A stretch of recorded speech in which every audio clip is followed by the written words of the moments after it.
মানুষের জীবন প্রতিনিয়ত স্রোতের প্রবাহের মতো চলে, কিন্তু আমাদের জীবনে বন্ধুত্ব বলেও একটি শব্দ আছে। এমন কিছু বন্ধু আমাদের জীবনে থাকে, তাদের সাথে থাকলে কষ্ট বলে কোনো শব্দ আমাদের হৃদয়ে স্থান নিতে পারে না। যারা যে কোনো বিপদে ছায়া হয়ে পাশে থাকে, তাদের কাছে আনন্দ কষ্ট সব মন খুলে উপস্থাপন করা যায়। আরশির মন খারাপ বুঝেই জেসি আজকে কলেজে ক্লাস করবে না বলে ঠিক করেছে, আর স্যারদের ফাঁকি দিয়ে ঘুরতে নিয়ে এসেছে। কিন্তু তারা ভুলেই গেছিল, তাদের জীবনে শান্তি বলে কোনো শব্দ নেই, এমনকি সেটা হতেও পারে না। যেখানে ঈশান আছে সেখানে আবার শান্তি? তার সাথে মহান বীরত্বের অ্যাওয়ার্ড পাওয়া হিমল তো রয়েছেই। আরশির মাথা এখন আগুনের মতো গরম। তারা সবাই লাভ রোডের একটি ফাঁকা চায়ের দোকানে বসে আছে। আরশি ঈশানকে চোখ দিয়ে গিলে খাচ্ছে, আর ঈশান সে দিব্যি নিজের মতো হাসছে আর চা খাচ্ছে। আরশির এহেন রাগী রূপ দেখে জেসি, মাহি আর হিমেলের কলিজা শুকিয়ে যাচ্ছে। কি যে হবে আজকে তাই ভাবছে তারা। এই বুঝি খুনাখুনি শুরু হয়ে গেল। কলেজে ক্লাস না করে এখানে আসার কারণটা কি জানতে পারি? আরশি বলল। ঈশান ভাবলেশীনভাবে বলল, তোরা যে কারণে এসেছিস, আমি আর লিটল আইনস্টাইনও সেই কাজেই এসেছি। আরশি রেগে বলল, ঘুরতে এসেছিস ভালো কথা, আমাদের সাথে কি আর পৃথিবীতে কি জায়গা নেই? কি ফালতু একটা জায়গায় নিয়ে আসছিস? এখানে তো কাপলরা প্রেম করতে আসে, তাহলে আমাদের কেন এই জায়গায় আনলি? প্রেম করতে বলে মুচকি হাসল ঈশান। ঈশানের হাসি দেখে আরশির রাগ আরও বেড়ে গেল। দাঁত খিচে বলল, মজা করা বন্ধ কর। প্রেম করার ইচ্ছা থাকলে গার্লফ্রেন্ডকে সাথে নিয়ে আসতি, অন্তত মনকে বুঝ দিতে পারতাম। ঈশান মন খারাপের ভাব ধরে বলল, বিকেলে একা নিয়ে আসতাম, কিন্তু তুই তো আবার তোর ওই খাচ্চুর বাপের জন্য বাসা থেকে একা বের হতে পারবি না, তাই তো সবাইকে নিয়ে আসলাম। আরশি বাকরুদ্ধ হয়ে গেল। যখন কিছু বলতে যাবে তার আগে হিমেল বলে উঠল, ওইটা খাচ্চুর হবে না, খাচ্চর বা খাটাস হবে। কি ঠিক বলেছি না রে মাহি? মাহি ভাবুনভাবে বলল, তোর সাথে আমি সহমত। আরশি এক ধমক দিল, চুপ কর গাধার দল, কোথায় কি বলতে হয় তাও জানিস না। ঈশান খুব ভালো করেই জানে তার অহর্ষিনী কেন এত রেগে আছে। কিছুদিন আগে তাদের কলেজে প্রথম বর্ষের রেজাল্ট ঘোষণা করা হয়েছে। যারা পাশ করেছে এবং শিক্ষা সফরে যেতে চায় তারা চাইলে প্রথম বর্ষের সাথে যেতে পারবে, কিন্তু সেদিন আরশি কলেজে যায়নি, তাই সে কিছু জানে না। ঈশান বলেছিল স্যারকে যে তারা 5 জন যাবে, আর সেখানে গিয়ে কি কি করবে তাও প্ল্যান করে ফেলেছিল। সে ভেবেছিল আরশিকে সব ঠিক করে বলে সারপ্রাইজ দিবে। পরের দিন কলেজে এসে সব শুনে সে সাপের মতো ফোঁস করে ঈশানকে কতক্ষণ মেরেছে, আর সবাই ওকে আটকে রেখেছে। কেন তাকে ছাড়া প্ল্যান করা হলো, এটাই তার রাগের কারণ। খুনাখুনি হয়ে যায় বুঝি, এই ভয়ে হিমেল আগেই পগারপার হয়ে গেছিল। বর্তমানে জেসি বলল, ঈশান কি ভাবছিস? দেখ মেয়েটা অনেক রেগে আছে, ওকে সরিটা বলে দে, তাহলে তো সব ঠিক হয়ে যায়। হিমেল বলল, হ্যাঁ ভাই বলে দে সরি। মাহি বলল, চুপ কর হিমেল, আর আগুনে ঘি ঢালতে আসিস না। সেদিন যেভাবে পালালি, তুই আদৌ ছেলে তো? হিমেল বলল, মানে? মাহি হেসে বলল, ইয়ে মানে আই হ্যাভ মেনি কনফিউশন। ঈশান বলল, থামবি তোরা? এসব ফালতু নাটক অন্য জায়গায় গিয়ে কর, আর একটাও ফালতু কথা বললে ড্রেনের পানিতে তোদের চুবিয়ে মারবো আমি। মাহি মেকি স্বরে বলল, ইয়াক, ড্রেনের পানিতে যে গন্ধ, উফু। ঈশান একটি দীর্ঘশ্বাস ফেলল। আল্লাহ যে কোন পাপের শাস্তির বিনিময়ে তোদের মতো তার ছেঁড়া ফ্রেন্ড দিছে সেটাই খুঁজে পাই না। তোদের মতো পাপিষ্ঠদের মাঝে আমি এক অবলা শিশু।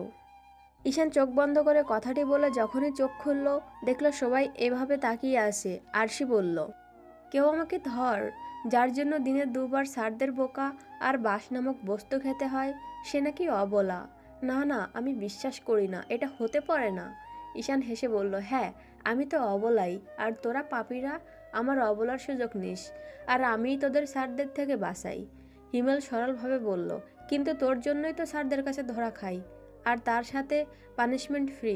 ঈশান ধমক দিয়ে বলল, চুপ কর আইনস্টাইনের বাচ্চা, সবসময় সত্য কথা বলতে হয় না, এমনিতে তো কথা বলিস না, আজ আমার বিরুদ্ধে কথা বলছিস? কত বড় সাহস তোর, ভাবা যায়? অবশেষে ঈশান আরশিকে সরি বলল। আহা, ঈশান সরি বলেছে আর আরশি তা মেনে নেবে, এত দয়ালু আরশি নয়। পুরো 30 মিনিট পর সে আরশিকে বুঝিয়ে কানে ধরে উঠবসও করেছে। জানেমন পাখি, টিয়া, লক্ষ্মীও বলেছে। কি মনে হয় তাতে আরশি ক্ষমা করেছে? সে ঘুরে বালি।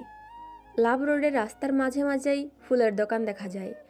সেখান থেকে ঈশান আরশির জন্য বিভিন্ন রঙের গোলাপ নিয়ে এসেছে, কারণ সে জানে ফুল এমন একটি বস্তু যা পেলে আরশি সব ভুলে যায়। হলো ও তাই। আরশি ফুল পেয়ে হাসতে হাসতে ঈশানকে মাফ করে দিয়েছে। সে সব ফুল নিলেও লাল গোলাপ নেয়নি। সে মনে করে যে লাল গোলাপ প্রিয় মানুষের কাছ থেকে নিতে হয়। সেও একমাত্র তার প্রিয় মানুষটির কাছ থেকেই লাল গোলাপ নেবে। এর মানে এই নয় যে ঈশান তার প্রিয় নয়, তার কাছেই তার সব বন্ধুরাই প্রিয়। প্রিয় হয়েও সে লাল গোলাপ নেয়নি। সে আশায় আছে কবে তার সবচেয়ে প্রিয় মানুষটি তার জীবনে আসবে। ফুল পেয়ে আরশি সবার সাথে হেসে কথা বলছে আর চা খাচ্ছে। ওর এত দ্রুত পরিবর্তনে সবাই অবাক। জেসি বলে বসলো, যদি আগে জানতাম এই 10 টাকার ফুলের বিনিময়ে তুই চুপ হয়ে যাবি, তাহলে বিশ্বাস কর বোন, আমি নিজেই তোকে ফুল কিনে দিতাম। তাহলে আর তোদের এই নাটকটা দেখা লাগতো না। না ঈশানের খাটতে হতো তোকে মানাতে। হিমেল হঠাৎই বলে বসলো, মূল কথা হলো মেয়ে জাতি মানেই ঝামেলা। তার কথা শেষ হওয়ার আগে 3 জোড়া চোখ তার উপরে এসে আশ্রে পড়ল, যেন চোখ দিয়েই ভস্ম করে দিবে। হিমেল থতমত খেয়ে বলল, না মানে আমি এটা বলতে চাইনি। মেয়েরা তো ফুলের মতো গন্ধযুক্ত, ধুক্ক পবিত্র। হিমেলের কথা শেষ না হতেই ঈশান অট্টহাসিতে ফেটে পড়ে বলল, বুঝলি ভাই লিটিল আইনস্টাইন, সব জায়গায় সত্য কথা বলতে হয় না, অন্তত মেয়েদের সামনে, না হলে নির্ঘাত গর্দান। বলেই আবার হাসতে লাগলো। আর সে কিছু বলবে তার আগে ঈশানের ফোন বেজে উঠল।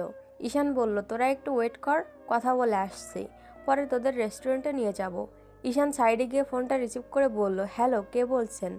আগন্তুক বলল, আমি আনোয়ার উদ্দিন বলছি। ঈশান বলল, আমি কোনো আনোয়ার উদ্দিনকে চিনি না, রং নাম্বার। আগন্তুক আবার বলল, আমি তোমার কলেজের প্রিন্সিপাল আনোয়ার উদ্দিন বলছি। স্যারের নাম্বার ফোনে সেভ করে রাখতে হয়, এতটুকু ভদ্রতা নেই নাকি? ঈশান থতমত খেয়ে বলল, না মানে ইয়ে স্যার। লোকটি বলল, কি ইয়ে করছো, যা বলার স্পষ্ট করে বলো। ঈশান বলল, সরি স্যার, মনে ছিল না। আজকে না, এক্ষুনি সেভ করছি স্যার। তাহলে রাখি স্যার, আসসালামু আলাইকুম। কিসের আসসালামু আলাইকুম? আগে বলো তুমি আর তোমার বন্ধু কলেজে আসোনি কেন? ঈশান কি বলবে খুঁজে পাচ্ছে না। হঠাৎ এত স্টুডেন্ট থাকতে তাকেই কল দিল কেন? ওই টাকলা স্যার আবার বুঝে যায়নি তো যে সে কলেজের নামে ফাঁকি দিয়েছে? আয় হায়, যদি বুঝে যায় টিসি নিশ্চিত। কি হলো, কথা বলছো না কেন?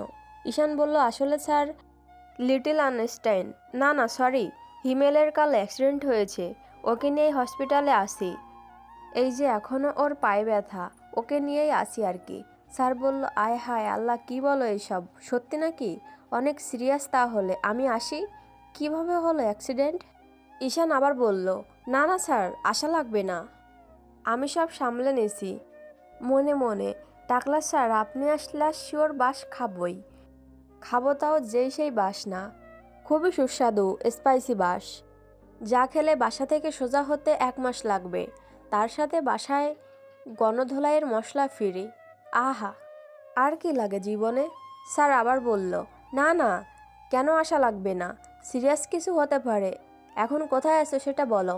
ঈশানের এখন একটাই গান মনে বাজছে, कैसे आओगे तुम, कहाँ जाएंगे हम, मुझको ढूंढे से पहले तेरे जन चले जाए। সো বন্ধুরা, গল্পটি কেমন লাগছে অবশ্যই কমেন্টে জানাবে। আর ভিডিওটি শেয়ার করতে ভুলবে না, সাথে লাইকও করে দেবে। আর যারা চ্যানেলটি সাবস্ক্রাইব করেনি তারা সাবস্ক্রাইব করে পাশে থাকা বেল বাটনটি অল করে দাও। তো দেখা হচ্ছে নেক্সট পার্টি, ততক্ষণে সুস্থ থাকো, ভালো থাকো।